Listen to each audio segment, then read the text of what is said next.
So let's talk about the YouTube algorithm, and I'm going to give you 5 things that are going to help you better rank your videos and understand what the YouTube algorithm looks for when it's ranking videos on the platform related to other similar videos, right? So how can you outdo those other videos? Focus on these 5 things. First and foremost is watch time, okay? So typically, the longer videos, just like any other platform, the longer videos, the longer you can keep someone on a piece of content, whether that's Instagram with a picture, whether that's YouTube with a video, or whether that's anywhere, the longer you keep someone on the video or the piece of content, the better for you, okay? So that being said, longer videos do tend to do better most of the time than shorter videos. Now, I found a sweet spot for me, and I've seen this across the board, and I think that this works for a number of reasons, but I'll outline a few for you here in a second, is 10 minutes and 1 second to 19 minutes and 59 seconds. Why is that? Why do you think? Now, I believe that because 10 minutes, anything over 10 minutes, you can monetize with multiple ads, okay? And at the end of the day, YouTube is a business, okay? So YouTube tends to suggest, and this has not been proven, they're never going to admit it, but YouTube tends to suggest other videos that have more ads on them, obviously, and have watch time and audience retention. So if you're putting like an ad every couple seconds, that's obviously not going to keep the audience engaged and retain them on the video. So YouTube's not going to suggest that, right? But if you can nail the watch time and you can add multiple ad breaks in your video, maybe on a 10-minute video, you add one in the middle, right? One in the beginning and one at the end, which obviously the one always comes in the beginning. You can add the one at the end inside your creator studio on that video, and then maybe you add one in the middle at like 5 or 6 minutes. That's potentially going to do a lot better than a video that's 10 minutes and doesn't have any other ad breaks except the one in the beginning. That's what I'm trying to say, okay?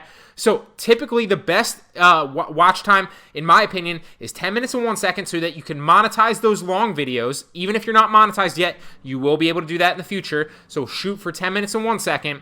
And below 1959, because there's something about that 20 number that people, it's kind of like that law of, death by 1,000 cuts.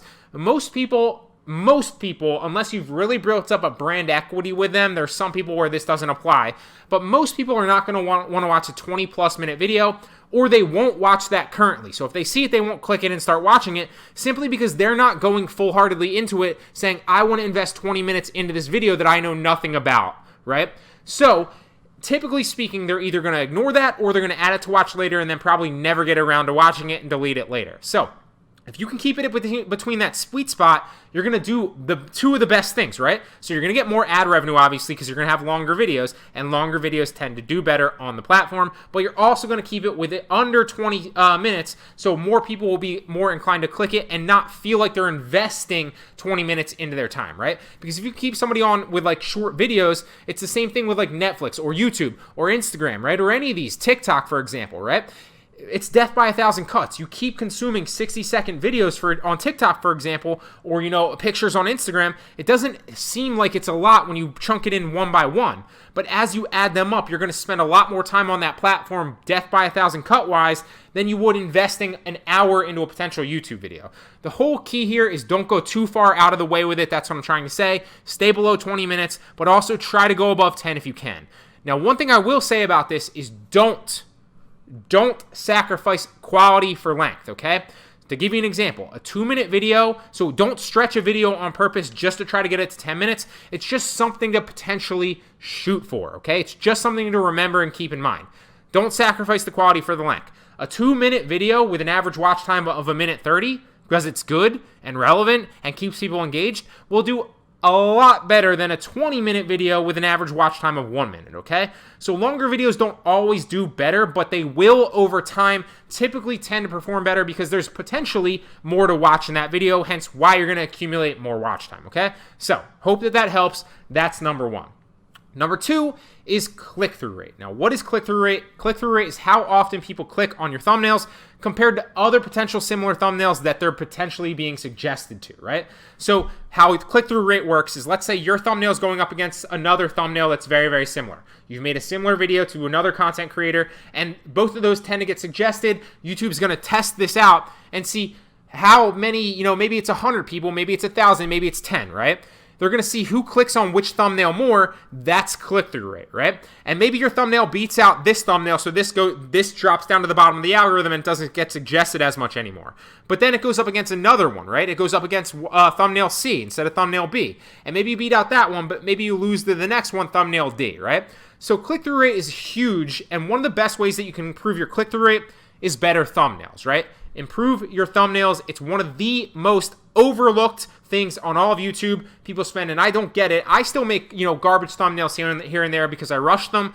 But one of the things you can do to this, and I'll talk about that here in the next segment in a second, is create your thumbnails and your titles first.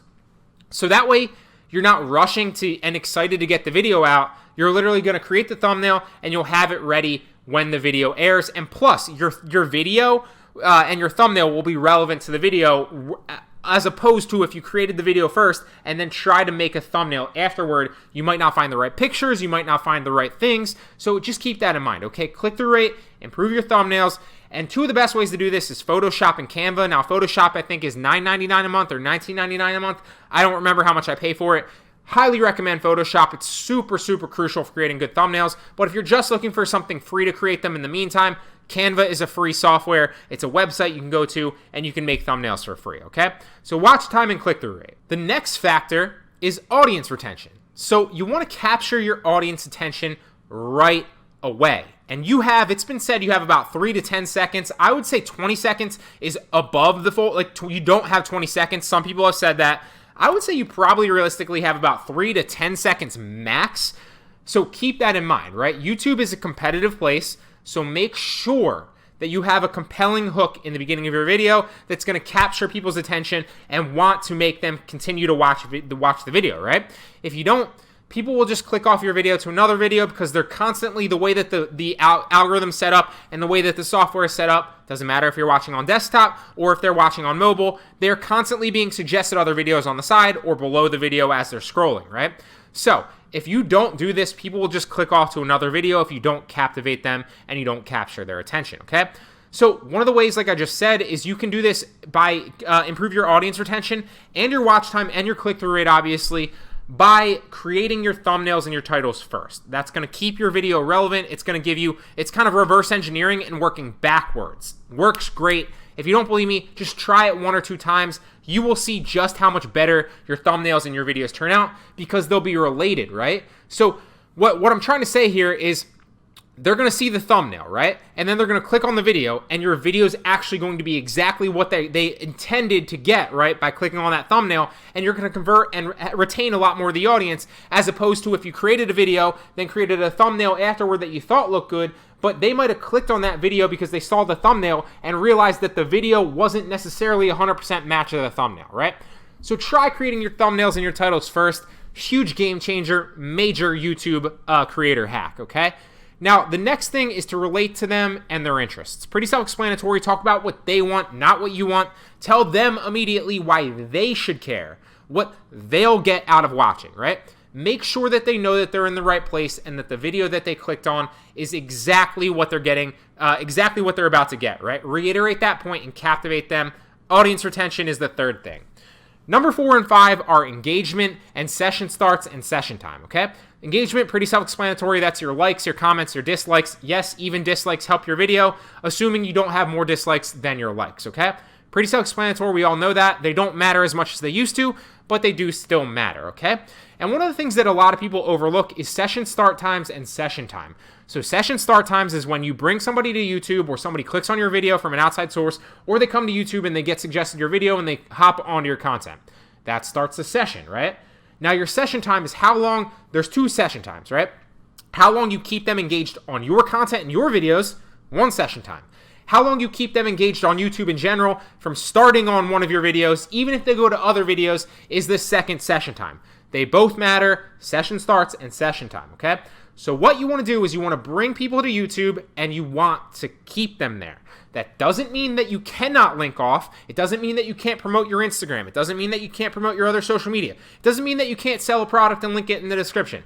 But just keep that in mind. The more you keep people on YouTube and continuously keep them on the platform and bringing them back to YouTube, the more YouTube will reward you. They've literally said countless times, it's right from the terms of service, YouTube rewards creators that keep viewers on the platform longer. Period. Self-explanatory, okay?